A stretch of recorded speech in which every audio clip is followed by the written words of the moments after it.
ঝরাপাতা YouTube চ্যানেলে আপনাকে স্বাগত। বাংলা সাহিত্যের অনেক মণিমাণিক্যের মধ্যে অন্যতম সত্যজিৎ রায়। তার লেখা ছোট গল্প থেকে আজকের নিবেদন অতিথি। গল্প পাঠে বিজয় সাহা, প্রযোজনা সাহাস ক্রিয়েশন। আজকের গল্পটি আমরা নিয়েছি গল্প সমগ্র 101 এই বইটি থেকে। শুরু হচ্ছে অতিথি। মন্টু কদিন থেকেই শুনছে তার মা বাবার মধ্যে কথা হচ্ছে দাদুকে নিয়ে। মন্টুর ছোট দাদু, মায়ের ছোট মামা। দাদুর চিঠিটা যখন আসে তখন মন্টু বাড়ি ছিল। মা চিঠি পড়ে প্রথমে আপন মনে বললেন, উমা, বোঝো ব্যাপার। তারপর বাবাকে ডেকে বললেন, ওগো, শুনছো? বাবা বারান্দায় বসে মুচির জুতো মেরামত করা দেখছিলেন। মুখ না তুলেই বললেন, বলো।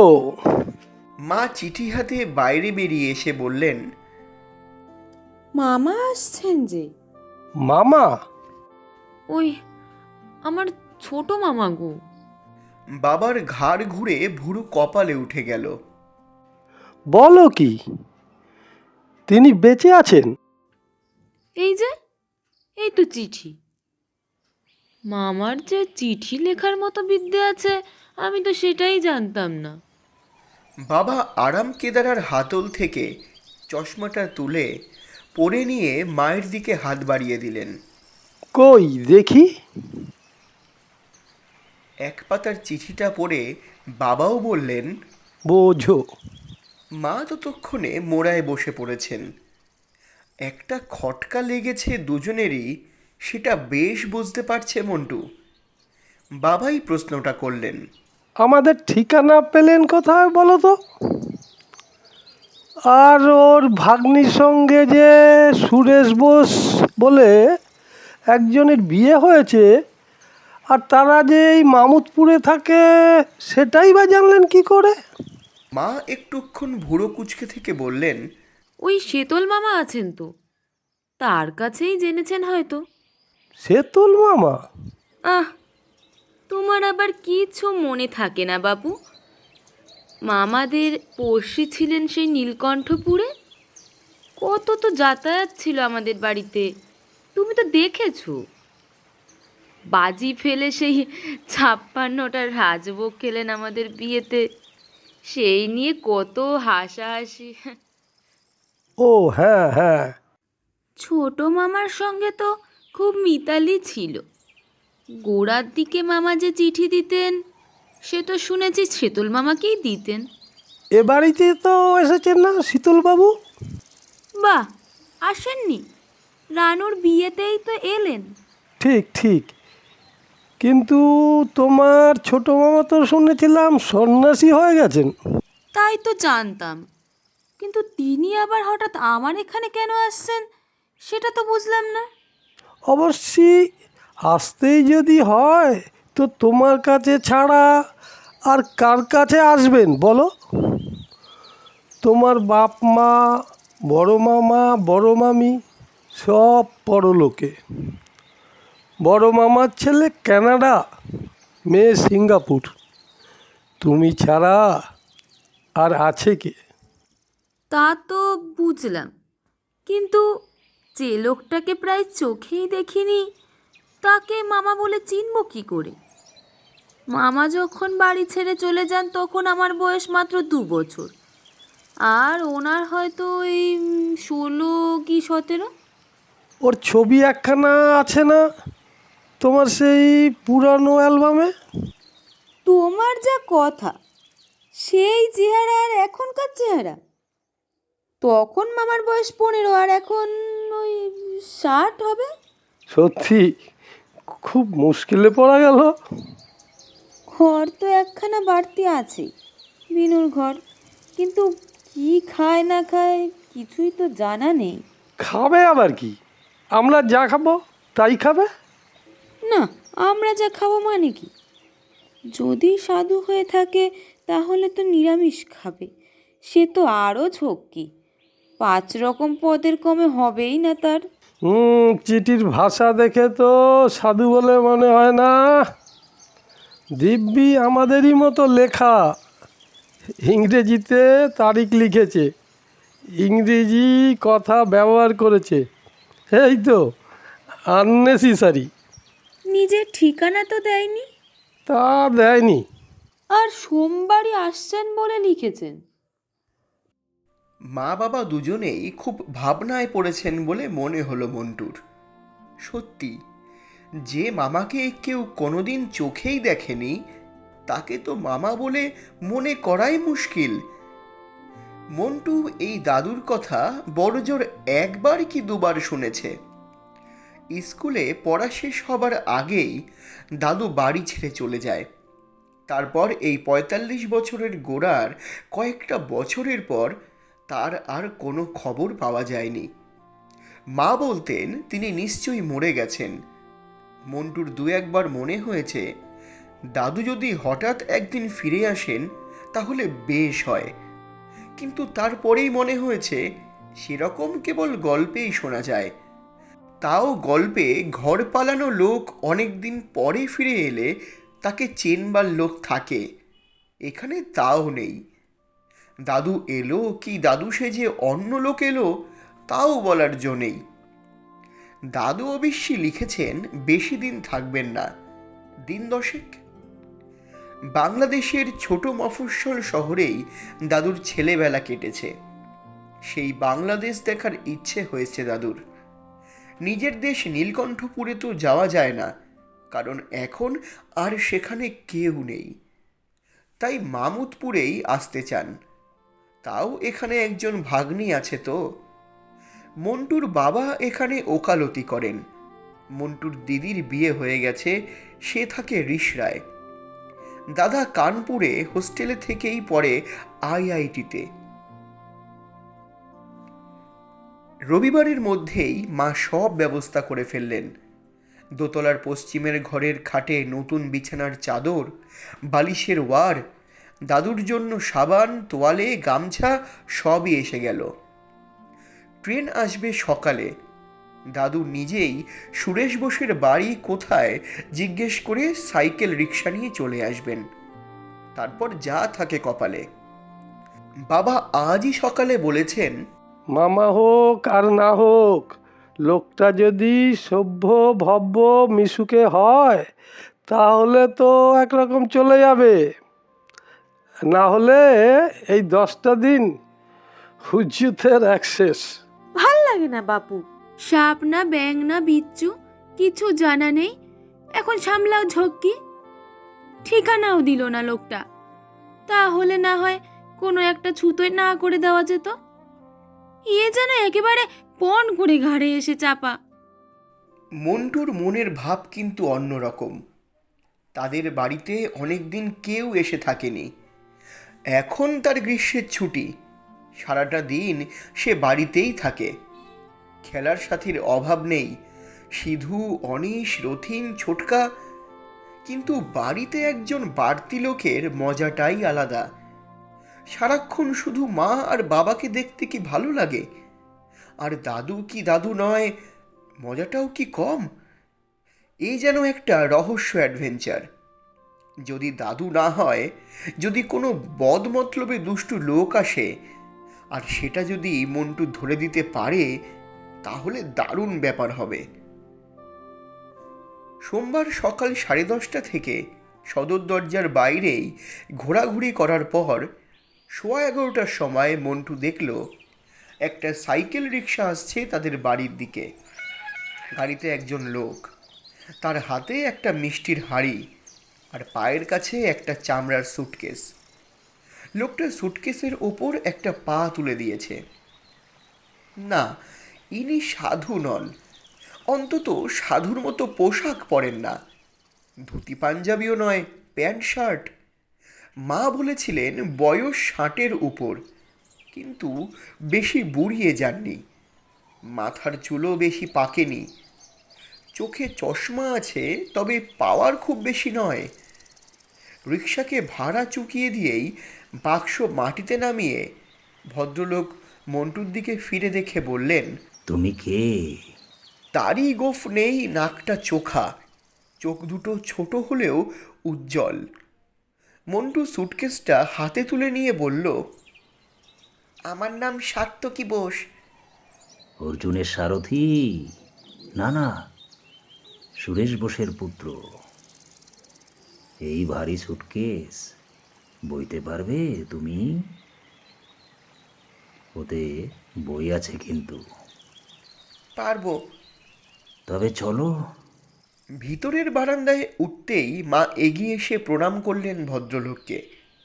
ভদ্রলোক মিষ্টির হাঁড়িটা মায়ের হাতে দিয়ে বললেন, তোমার নাম সুহাসিনী তো? তোমার স্বামী তো উকিল, সে বোধহয় কাজে বেরিয়েছে। হ্যাঁ হ্যাঁ। এইভাবে এসে পড়লাম। খুব কিন্তু কিন্তু বোধ করছিলাম জানো, কিন্তু শেষে মনে হলো 3 দশক হয়তো এই বুড়োকে বরদাস্ত করতে তোমাদের খুব অসুবিধে হবে না। তাছাড়া শীতলদা তোমাদের এত প্রশংসা করলেন, কিন্তু বুঝতে তো পারি আমি যে সত্যি তোমার মামা তার তো কোনো প্রমাণ নেই। কাজেই সেদিক দিয়ে আমি কিছু দাবিও করব না। একজন বুড়ো মানুষকে আশ্রয় দিলে কটা দিনের জন্য, এইটাই ভেবে নিতে হবে তোমাদের। মন্টু লক্ষ্য করছিল মা মাঝে মাঝে আর চোখে দেখছেন ভদ্রলোকের দিকে। এবার বললেন, আপনি চান টান করবেন তো? খুব বেশি যদি অসুবিধে না হয়। আহা, না না, অসুবিধে কেন? মন্টু, ওনাকে দোতলায় নিয়ে গিয়ে দেখিয়ে দাও চানের ঘরটা। আর মানে বলছিলাম যে আপনি কি খান টান সেটা তো জানা নেই, তাই আর কি। আমি সর্বভোগ, যা দেবে তাই খুশি মনে খাবো। কথাটা বাড়িয়ে বলছি না। দোতলায় উঠতে উঠতেই ভদ্রলোক জিজ্ঞেস করলেন মন্টুকে, তুমি স্কুলে পড়ো? হ্যাঁ, Satyabhama high school, class 7। Montu একটা কথা জিজ্ঞেস না করে পারল না, আপনি বুঝি সাধু নন? সাধু? মা বলছিলেন আপনি সাধু হয়ে গেছেন। ও, সাধু টাধু তো অনেক কালের কথা ভাই। যখন প্রথম বাড়ি থেকে বেরোই তখন গেলাম হরিদ্বার। বাড়িতে ভালো লাগতো না, তাই বেরিয়ে পড়লাম। একজন সাধুর কাছে গিয়েছিলাম বটে কিছুদিন, ঋষিকেশে। তারপর সেখানেও আর ভালো লাগলো না, তাই বেরিয়ে পড়লাম। তারপর সাধু টাধুর কাছে আর যাইনি। দুপুরে খাবার যা ছিল সেটা ভদ্রলোক সত্যিই বেশ খুশি মনে চেঁচে পুছে খেলেন। আমিষে কোনো আপত্তি নেই, মাছ ডিম দুই খেলেন। মন্টুর মনে হলো মা একটু নিশ্চিন্ত হয়েছেন। মন্টুর যদিও ভদ্রলোককে দাদু বলতে ইচ্ছে করছিল, সে লক্ষ্য করল মা একবারও মামা বললেন না। যখন দইয়ের প্লেটটা পাতে তুলেছেন ভদ্রলোক, তখন যেন কতকটা কথা বলার জন্যই মা বললেন, বাংলা রান্না অনেক দিন খাওয়া হয়নি বোধ হয় না? ভদ্রলোক হেসে বললেন, গত দুদিনে কলকাতায় খেয়েছি, তার আগে কতদিন খাইনি, বললে বিশ্বাস করবে না। মা আর কিছু বললেন না। মন্টুর ইচ্ছে হচ্ছিল যে জিজ্ঞেস করে, বাংলা রান্না খাননি কেন, কোথায় ছিলেন আপনি এতদিন? কিন্তু শেষ পর্যন্ত সেটা আর জিজ্ঞেস করল না। ভদ্রলোক যদি সত্যি ধাপ্পাবাজ হয়ে থাকেন, তাহলে তাকে গুল মারার সুযোগ দেওয়াটা কোনো কাজের কথা নয়। উনি নিজে যদি বলতে চান তো বলুন, কিন্তু উনি নিজেও কিছুই বললেন না। 40 বছরের উপর যে লোক নিরুদ্দেশ ছিল, তার তো অনেক কিছুই বলার থাকা উচিত। তাহলে এই লোক এত চুপচাপ কেন? বাবার গাড়ির আওয়াজ যখন পেল মন্টু, তখন সে দোতলায়। সে দেখেছে ভদ্রলোক তখন হাতে একটা বই নিয়ে বিছানায় শুয়ে বিশ্রাম করছেন। তার আগে মন্টু আধ ঘন্টা কাটিয়েছে ভদ্রলোকের সঙ্গে। সে ঘরের বাইরে ঘুরঘুর করছে দেখে ভদ্রলোক নিজেই তাকে ডাকেন। ওহে অর্জুনের সারথি, মন্টু গিয়ে ঢোকে ভদ্রলোকের ঘরে। এসো আমার কাছে, তোমাকে কিছু জিনিস দেখাই। মন্টু খাটের পাশে গিয়ে দাঁড়ালো। এটা কি? একটা তামার পয়সা। কোথাকার? মন্টু পয়সার গায়ে লেখাটা পড়তে চেষ্টা করেও পারল না। এটাকে বলে লেপটা, গ্রিস দেশের পয়সা। আর এটাও মন্টু বলতে পারল না। এটা তুর্কির পয়সা, 1 করু। আর এটা রোমানিয়ার পয়সা, একে বলে বনি। এটা ইরাকের ফিল। এছাড়া আরও 10 দেশের 10 রকম পয়সা মন্টুকে দেখালেন ভদ্রলোক। তার একটাও মন্টু আগে কখনো দেখেওনি, তার নামও শোনেনি। এগুলো সব তোমার জন্য। মন্টু অবাক। ভদ্রলোক বলেন কি? অনিশের কাকাও পয়সা জমান। উনি মন্টুকে বুঝিয়েছেন যারা এই কাজটা করে তাদের বলে নিউমিসম্যাটিস্টস। কিন্তু অনিশের কাকার মোটেই এত রকম পয়সা নেই, সেটা মন্টু জানে। আমি তো জানতাম যেখানে যাচ্ছি সেখানে আমার একজন নাতি আছে, তার জন্য এনেছি এসব পয়সা। মন্টু মহা ফুর্তিতে পয়সাগুলো নিয়ে নিচে নেমে এলো মাকে দেখাতে। ঘরে ঢুকতে গিয়েই বাবার গলা পেয়ে সে থেমে গেল। এই লোকটার বিষয়ে কথা বলছেন বাবা। 10 দিনটা বাড়াবাড়ি। ওকে পরিষ্কার করে বুঝিয়ে দিতে হবে যে আমাদের মনে সন্দেহ আছে। অতিরিক্ত খাতির না করলে ভদ্রলোক আপনি মানে বিদায় নেবেন। আর কোনো রকম রিস্ক নেওয়ার কোনো প্রশ্নই উঠতে পারে না। আজ সুধীরের সঙ্গে কথা বলছিলাম, সেও অ্যাডভাইস দিল,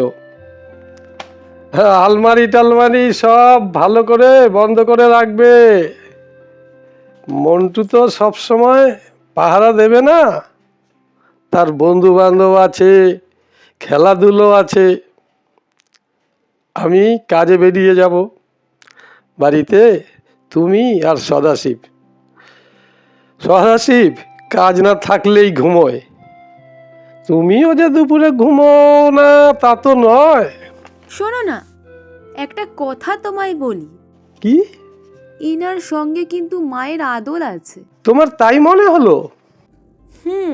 সেই রকম টিকলো নাক, চোখের চাহনিও যেন সেই রকম। আহা, আমি তো বলছি না ইনি তোমার মামা নন, কিন্তু মামা লোকটি কেমন তা তো কিছুই জানি না আমরা। লেখাপড়া করেননি, কোনো ডিসিপ্লিন নেই, ছন্ন ছাড়া জীবন। আমার মোটেই ভালো লাগছে না ব্যাপারটা। বাবার কথা থামলে পর মন্টু ঘরে ঢুকল। এই ঘন্টা কয়েকের মধ্যেই মন্টুর ভদ্রলোককে বেশ ভালো লেগে গেছে। বাবার কথাগুলো সে পছন্দ করেনি। হয়তো পয়সাগুলো দেখলে বাবার মনটা ভদ্রলোকের প্রতি একটু নরম হবে। এই কয়েন উনি দিলেন? মন্টু মাথা নেড়ে হ্যাঁ বলল। উনি কি এসব জায়গায় গেছেন বললেন নাকি?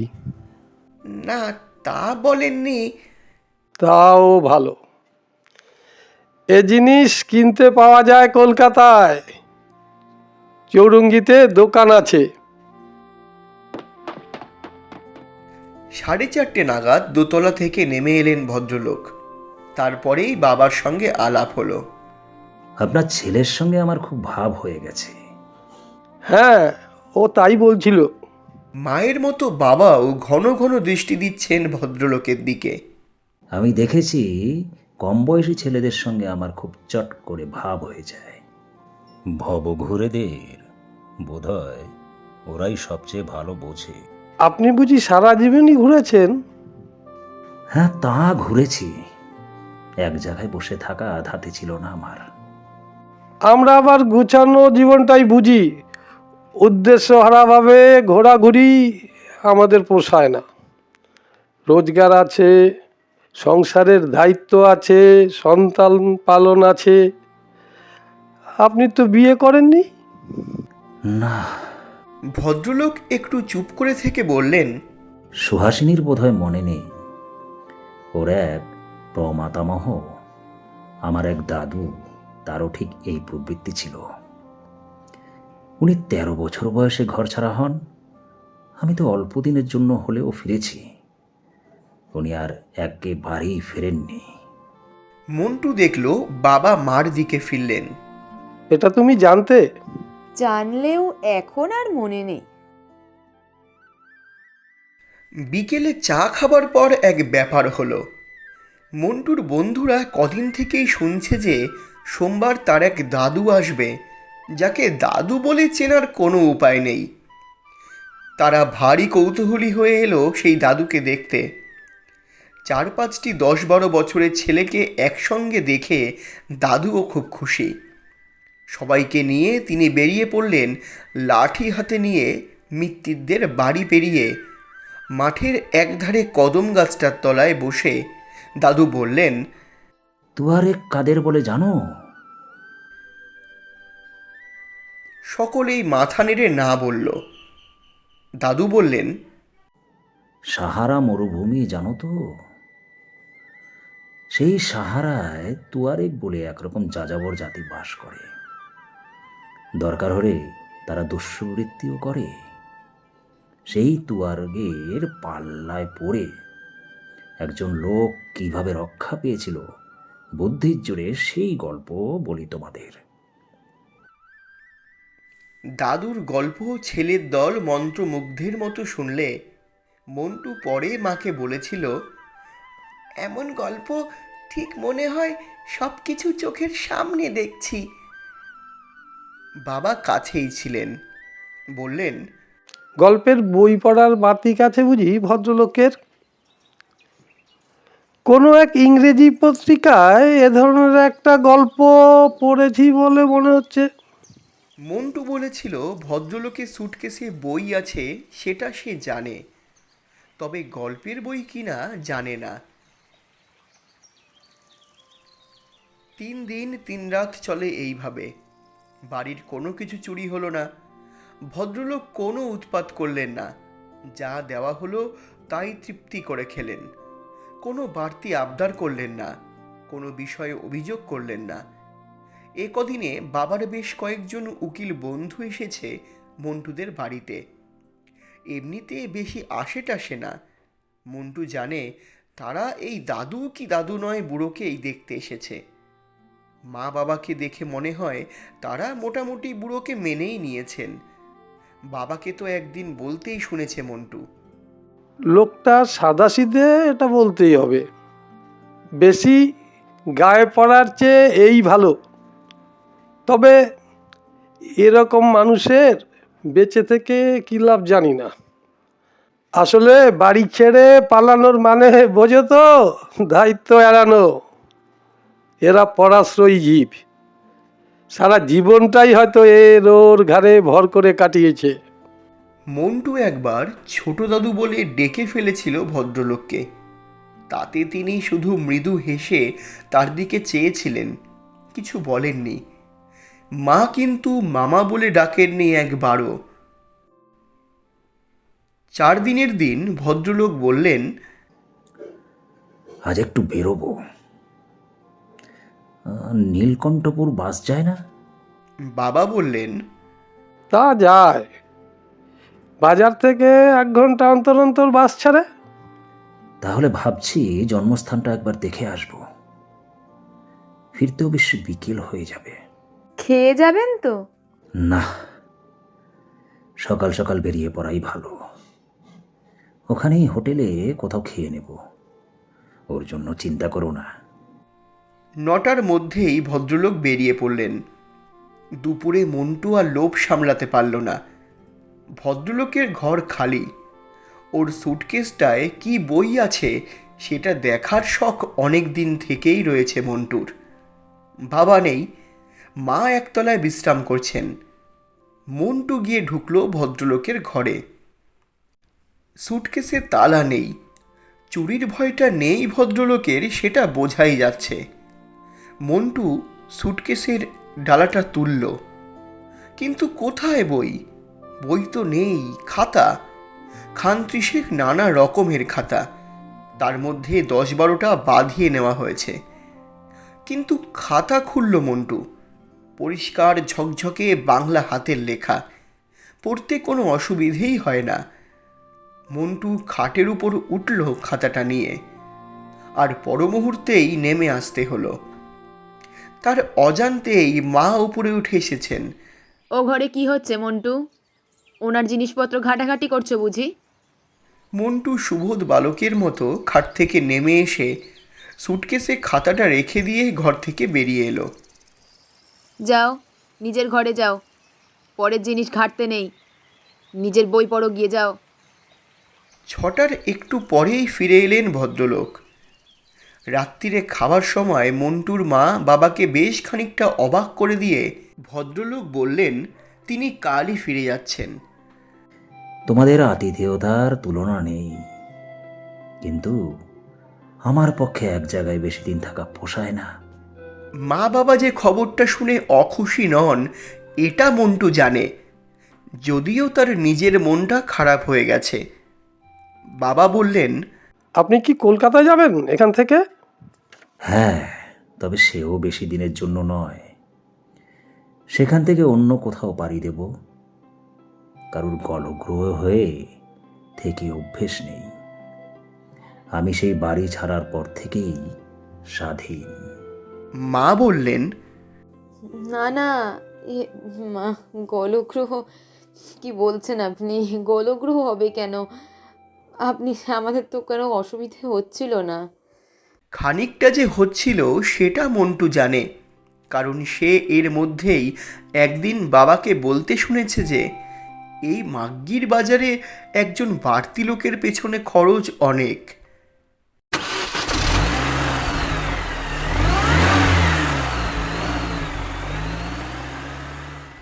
এবার মন্টু আর বাবা দুজনেই গেল ভদ্রলোককে স্টেশনে পৌঁছতে, বাড়ির গাড়িতে করে।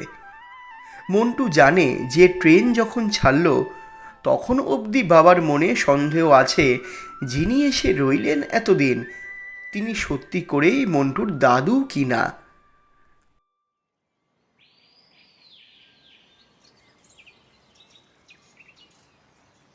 সাত দিন পর আরেক বৃদ্ধ এসে হাজির হলেন মন্টুদের বাড়িতে। ইনি মন্টুর মায়ের শেতল মামা। একে এর আগে একবারই দেখেছে মন্টু, দিদির বিয়েতে। সে কি শেতল মামা, হঠাৎ কি মনে করে?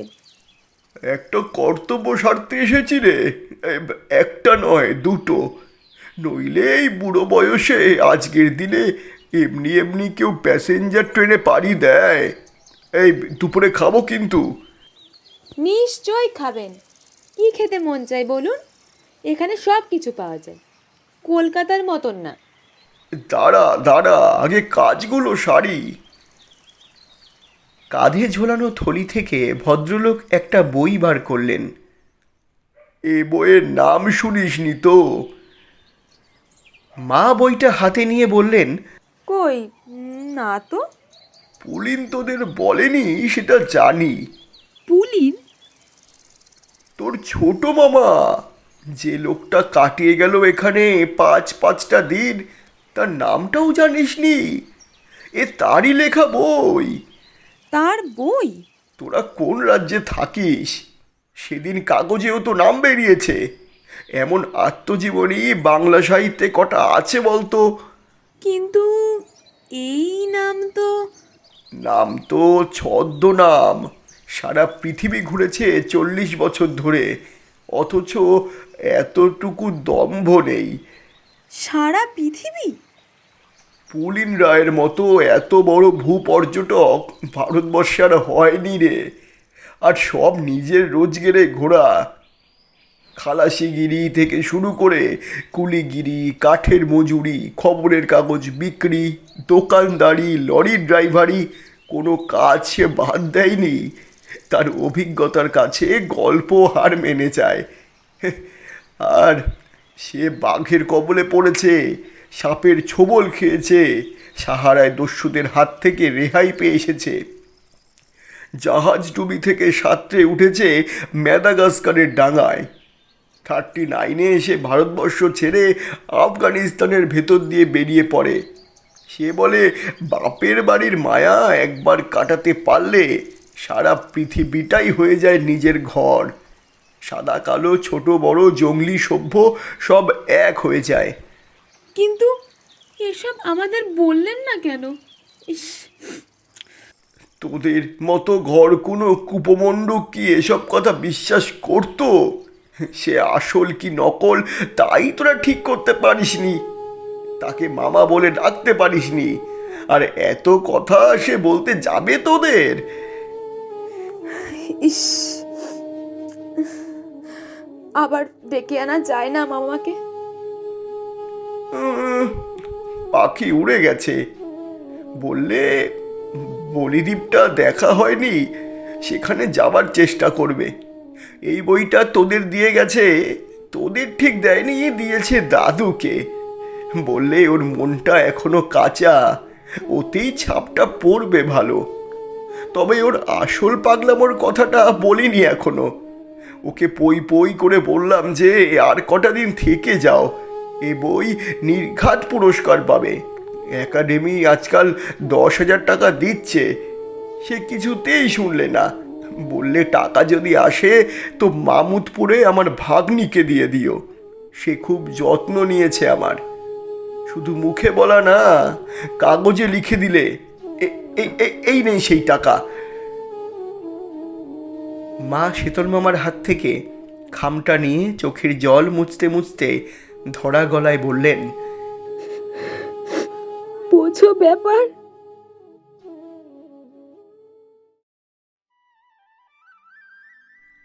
শুনলেন অতিথি, রচনা সত্যজিৎ রায়, গল্প পাঠে মন্টু, শীতল মামা বিজয় সাহা, পুলিন মামার ভূমিকায় সুখেন্দু দেবনাথ, মন্টুর মা তিথি চক্রবর্তী এবং মন্টুর বাবা অনুপ সরকার।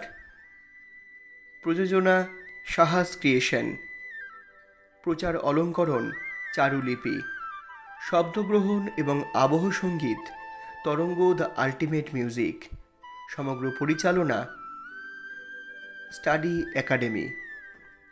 দেখা হচ্ছে আগামী সপ্তাহে। ততক্ষণ শুনতে থাকুন, পাশে থাকুন ঝরাপাতা ইউটিউব চ্যানেলের। ঝরাপাতা, কবিতার ও গল্পের কথা বিজয়ের সঙ্গে। দেখা হচ্ছে আগামী সপ্তাহে।